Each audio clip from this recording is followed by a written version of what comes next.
Preface. This book was written to explain, in clear and practical terms, the essential principles behind successful stock speculation.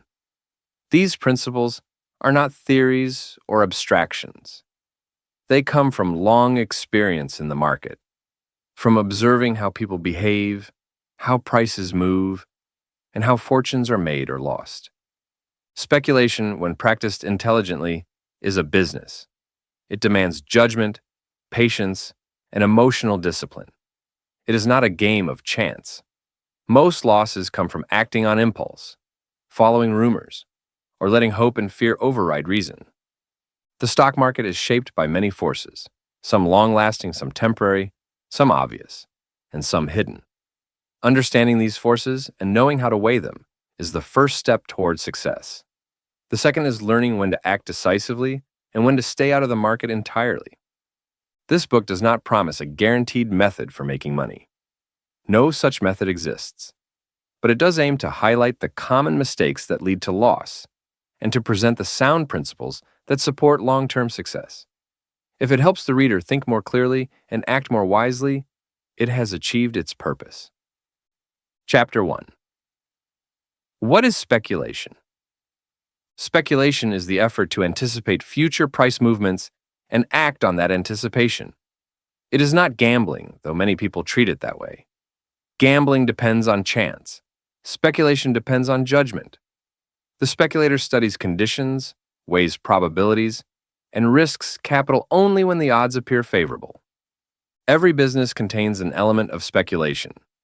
A merchant who buys goods ahead of demand, a manufacturer who expands production in expectation of future orders, a farmer who plants months before harvest, all are speculating. The stock market simply makes this process more visible and more immediate. Speculation becomes dangerous when it is done without knowledge or method. The person who buys because someone whispered a tip, or because prices are rising and he fears missing out, is not speculating. He is gambling. The true speculator acts only when he has reason to believe the conditions justify his position. The market reflects the hopes, fears, and judgments of thousands of people. Prices rise and fall according to the balance of these emotions. To understand speculation, one must understand human nature, because the market is driven more by emotion than by logic. The successful speculator is not the one who is always right, but the one who avoids large losses. He accepts that mistakes are inevitable. He cuts losses quickly, lets profits grow, and never risks more than he can afford to lose. Speculation is a business. Like any business, it requires study, patience, and discipline. Those who treat it as entertainment will lose. Those who treat it as a profession may succeed. Chapter 2. The material of speculation. Speculation deals with the future, and its material is the collection of facts, conditions, and influences that shape future prices. These include business activity, interest rates, crop conditions, railroad earnings, political developments, and the general mood of the investing public. Anything that affects prosperity or confidence becomes material for speculation. The speculator must distinguish between long-term forces and short-term influences. Long-term forces shape the major trend of prices. Short-term influences create temporary fluctuations. Confusing the two is one of the most common causes of loss. A period of industrial expansion is a long-term force. A sudden scare caused by a speech or a bank failure is a short-term influence. The wise speculator does not let temporary disturbances push him out of a sound position, nor does he mistake a momentary excitement for a lasting change. Another part of speculation's material is market action itself. Prices often reveal conditions before those conditions become widely known. A stock that refuses to fall in a weak market is telling a story. A stock that fails to rise in a strong market is also telling a story. The tape is a sensitive barometer of coming events, but the tape must be interpreted with judgment. A single day's movement means little. A series of movements taken together may mean much. The speculator must learn to read the market as a whole, not as a collection of isolated fluctuations. The most important material of speculation is human nature. Fear, hope, greed, caution, and enthusiasm move prices more powerfully than statistics. The market is a mirror of the public mind. To understand speculation, one must understand people, their impulses, their weaknesses, and their habits. The successful speculator studies all these elements. He gathers facts, weighs influences, and watches the market's behavior. He does not act on rumors or impulses. He acts on evidence. Chapter 3. The Stock Market and its Functions. The stock market exists to provide a place where securities can be bought and sold quickly and efficiently. Its primary function is to make capital mobile. Without an active market, investments would be difficult to convert into cash, and business growth would be restricted.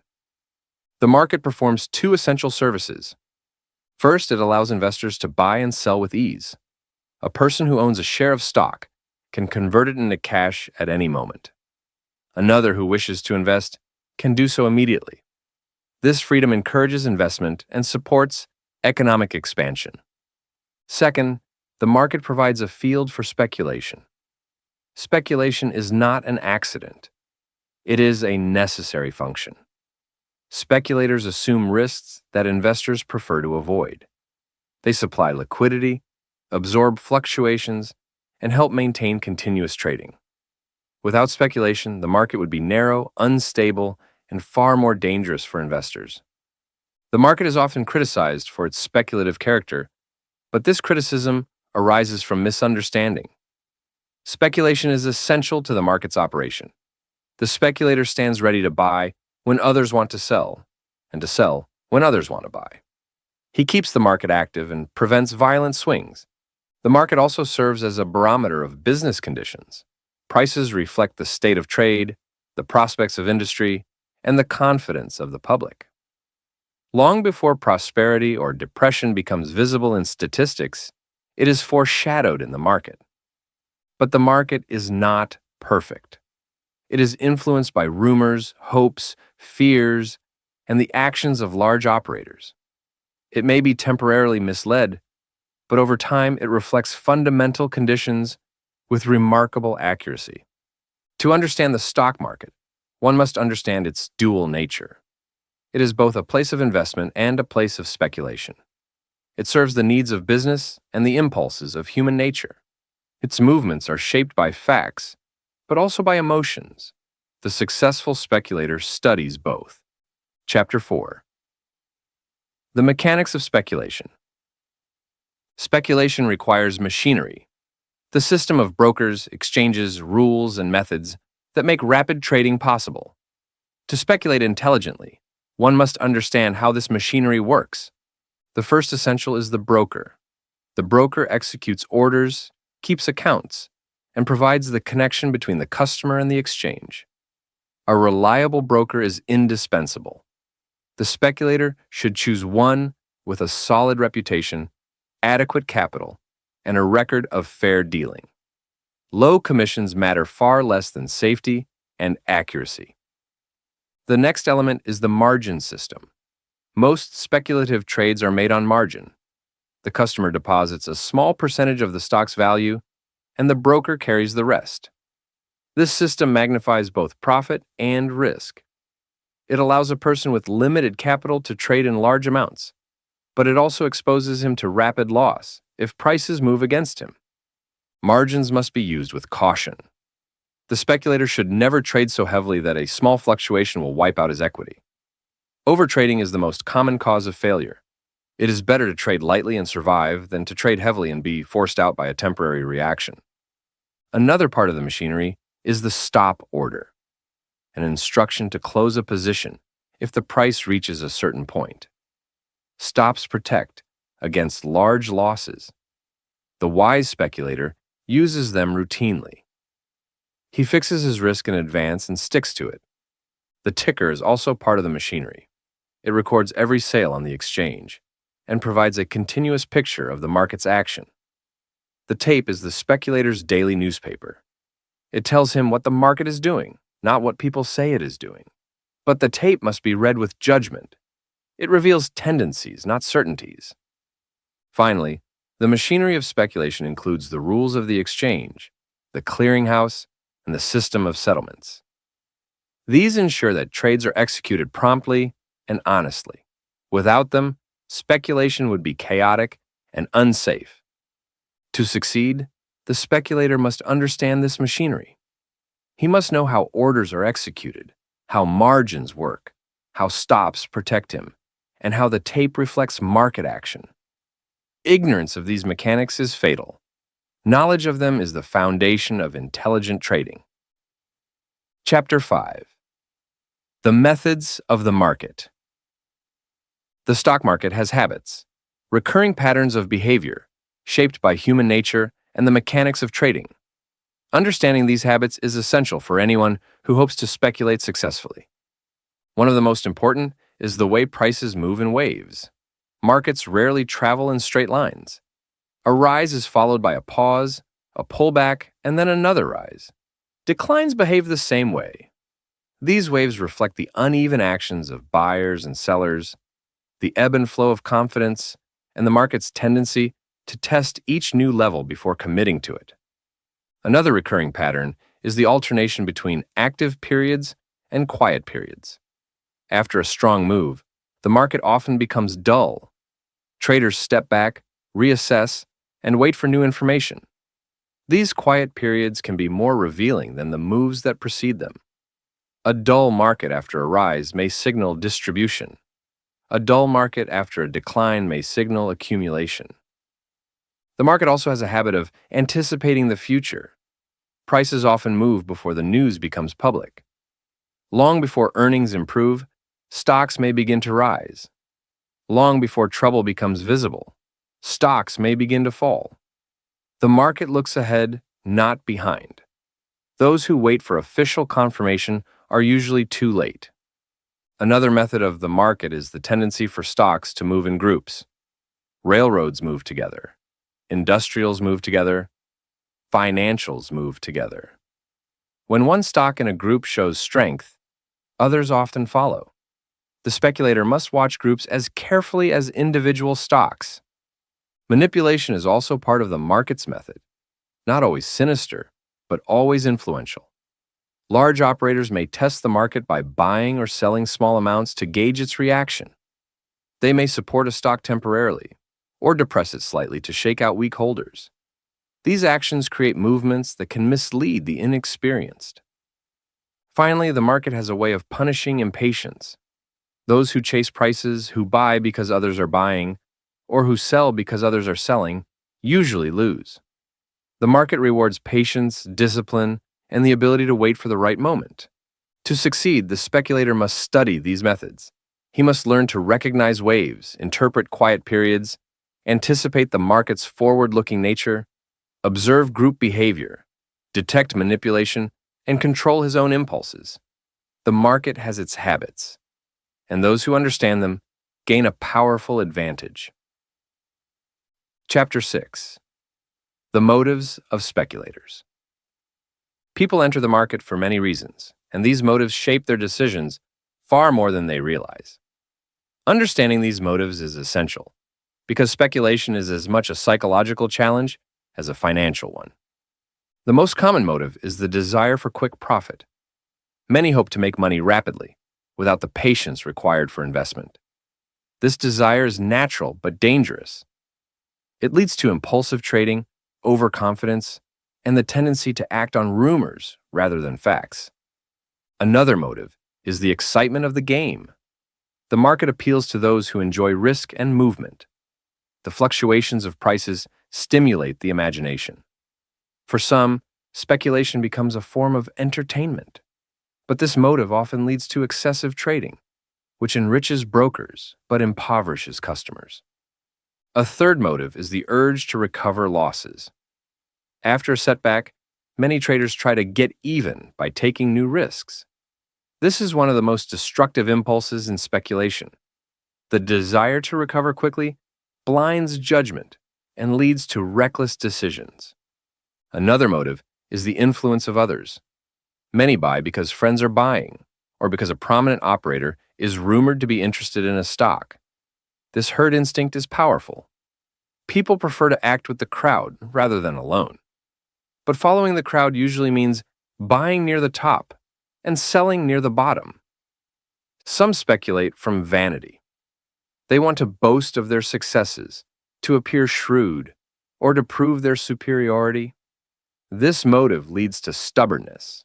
A person who trades to protect his pride will hold a losing position long after reason tells him to close it. Others speculate from necessity. They hope to make money to meet obligations or escape financial difficulty. This motive is especially dangerous. The pressure of need destroys judgment. The market does not reward desperation. The only sound motive for speculation is the desire to act on well-considered judgment. The successful speculator trades because conditions justify action, not because he is excited, hopeful, fearful, or influenced by others. Speculation exposes character. Those who speculate for the wrong reasons will lose, no matter how clever they may be. Chapter 7. The Risks of Speculation. Speculation is filled with risks, and the person who enters the market without understanding them is certain to lose. These risks arise from the nature of the market, the uncertainty of the future, and the weaknesses of human nature. The most obvious risk is price fluctuation. No one can predict with certainty what the market will do. Conditions may change suddenly. News may appear without warning. A stock that seems strong may collapse. One that seems weak may rise sharply. The speculator must be prepared for the unexpected. Another major risk is margin trading. Margin magnifies both profit and loss. A small decline may wipe out the speculator's equity and force him to close his position at the worst possible moment. Many who would have been right in the end are ruined by a temporary reaction. A third risk is manipulation. Large operators may advance or depress prices for their own purposes. They may shake out weak holders, create false appearances, or engineer movements that mislead the public. The speculator who does not recognize manipulation may be drawn into traps. Another risk is overtrading. The excitement of the market leads many to take positions too frequently and in too large amounts. Overtrading exhausts capital and destroys judgment. The speculator who trades constantly will lose constantly. There's also the risk of false information. Rumors, tips, and misleading statements circulate freely.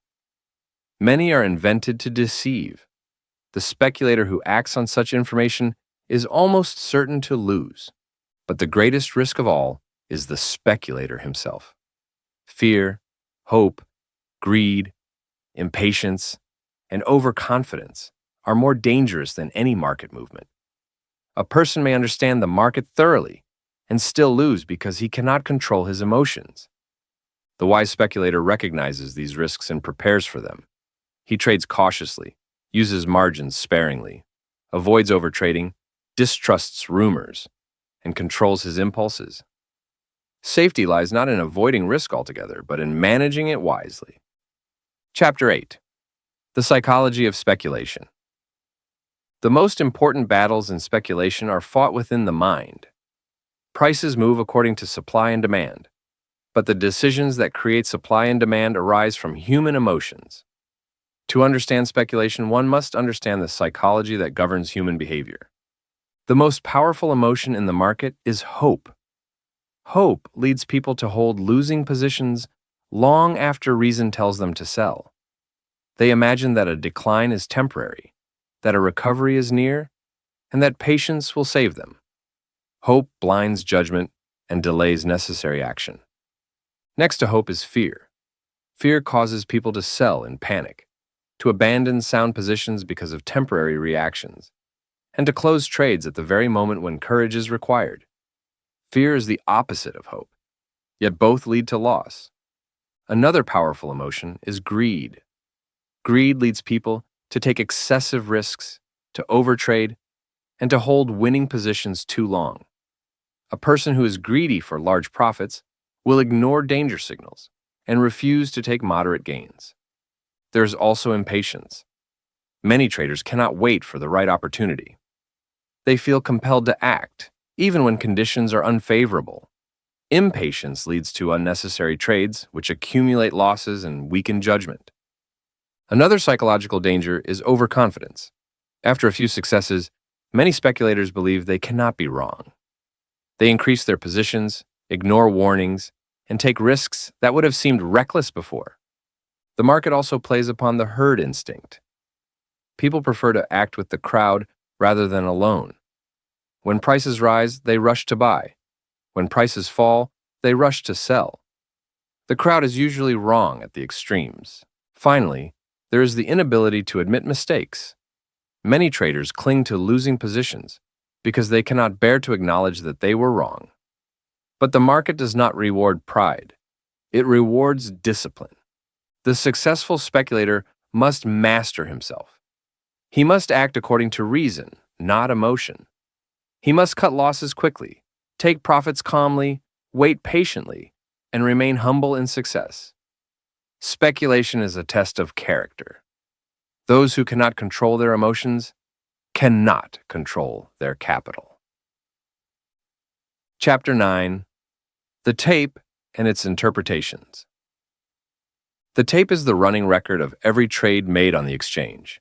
It shows prices, volumes, and the sequence of transactions. To the speculator, it is more than a record. It is a living stream of information that reveals the market's behavior in real time. The first principle of reading the tape is to focus on the overall movement, not isolated trades. A single sale means little. A series of sales moving steadily upward or downward may signal a meaningful shift in sentiment. The tape must be read as a continuous narrative. Volume is equally important. Heavy trading during a rise often indicates accumulation. Heavy trading during a decline often indicates distribution. Light trading during a decline may show that selling pressure is weak. Light trading during a rise may show that buying is hesitant. Volume is the heartbeat of the market. The tape also reveals the character of the buying and selling. Frequent large blocks may indicate the presence of strong interests. Small, scattered trades may reflect public participation. A stock that rises on small trades and falls on large ones is being supported. A stock that falls on small trades and rises on large ones is being pressured. The speed of the tape matters as well. When the tape runs quickly, excitement is high. When it slows, the market is calm.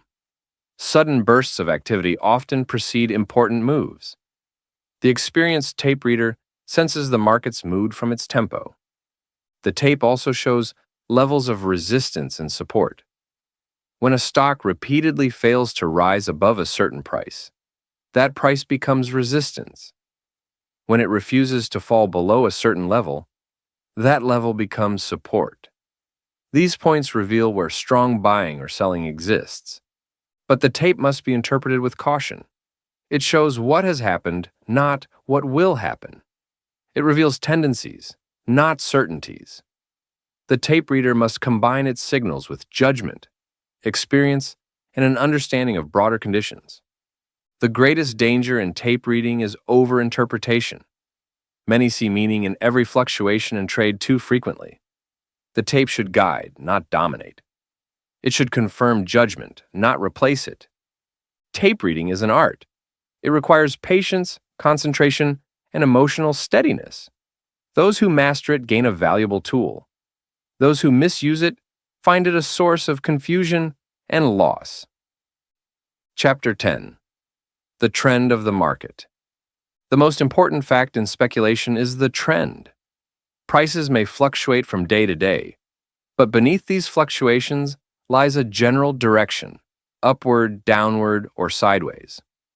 The speculator who aligns with this direction has the best chance of success. The one who opposes it invites trouble. The market has three primary trends.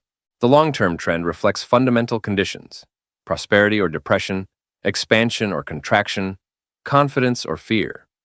It may last for months or years. It is the backbone of the market. Fighting it is usually futile.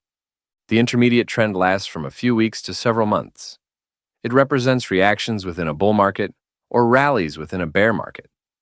These movements are shaped by temporary influences, profit-taking, political events, or shifts in sentiment. The short-term trend consists of daily fluctuations.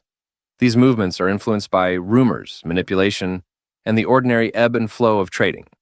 They matter to day traders, but for most speculators, they are noise. The successful speculator studies all three trends, but acts mainly on the long-term and intermediate. He avoids being misled by minor fluctuations. Trends are revealed by price action. A series of higher highs and higher lows indicates an upward trend. A series of lower highs and lower lows indicates a downward trend. When prices move within a narrow range, the market is undecided. Volume also reveals the trend. In a rising market, volume expands on advances and contracts on pullbacks. In a falling market, volume expands on declines and contracts on rallies. When volume contradicts price movement, a change in trend may be near. The behavior of leading stocks is another clue. Certain stocks move ahead of the general market. When these leaders advance strongly, the market often follows. When they weaken, the market often declines. The greatest mistake in speculation is trying to pick tops and bottoms. Many traders sell in a rising market because prices seem high, or buy in a falling market because prices seem low. This is dangerous. A rising market can rise much further. A falling market can fall much lower. The wise speculator follows the trend. He buys in a rising market and sells in a falling one. He does not try to predict turning points. He waits for the trend to reveal itself and acts accordingly. The trend is the speculator's most reliable ally. Ignoring it is costly.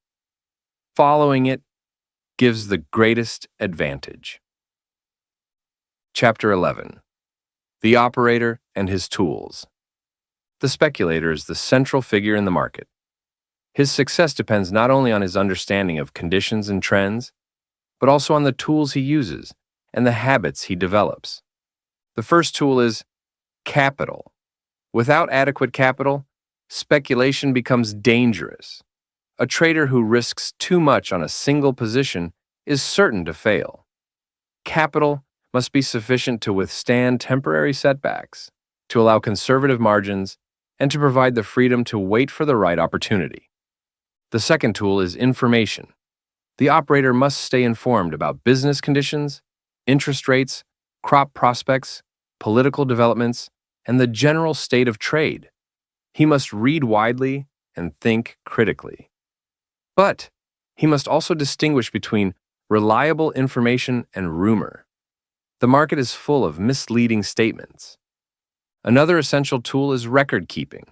The successful speculator keeps detailed notes on his trades, why he entered, how he managed the position, and what the outcome was. These records reveal patterns of error and habits of success. They teach humility and discipline. The operator must also have a plan. He must know in advance what conditions justify action, how much he is willing to risk, where he will place his stop, and what profit he expects. A plan prevents impulsive decisions. Without one, the operator is at the mercy of emotion. Another tool is patience. The market does not always offer opportunities.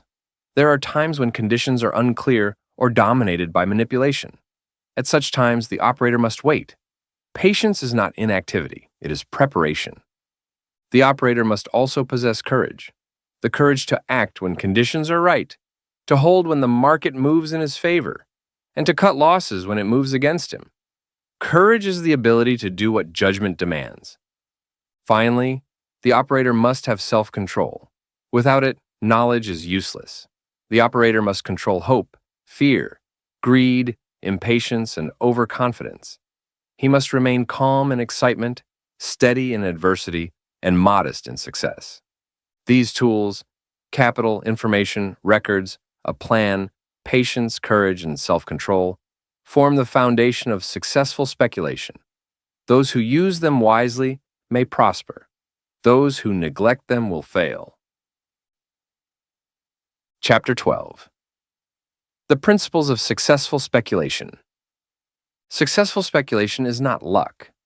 It is the result of following principles that have been proven through long experience. These principles are simple to understand but difficult to practice. They require discipline, patience, and emotional strength. The first principle is to act only when conditions are favorable. The speculator must wait for the right moment. He must not trade out of boredom, excitement, or pressure. He must trade because the evidence supports action. The second principle is to follow the trend. The market moves in broad swings. The speculator must align with these movements. He must avoid the temptation to pick tops and bottoms. The third principle is to cut losses quickly. Mistakes are inevitable. The difference between success and failure lies in how one handles them. The wise speculator closes losing positions promptly. The fourth principle is to let profits run. Large profits come from large movements. The speculator must resist the urge to take quick gains. The fifth principle is to use capital wisely. He must never risk too much on a single trade. He must avoid overtrading and maintain a reserve. The sixth principle is to think independently. He must avoid tips, rumors, and the influence of others. The seventh principle is to learn from experience. Careful records reveal strengths and weaknesses. The eighth principle is to control emotion. Hope, fear, greed, impatience, and overconfidence are the enemies of success. The ninth principle is to prepare for the unexpected. The market is uncertain.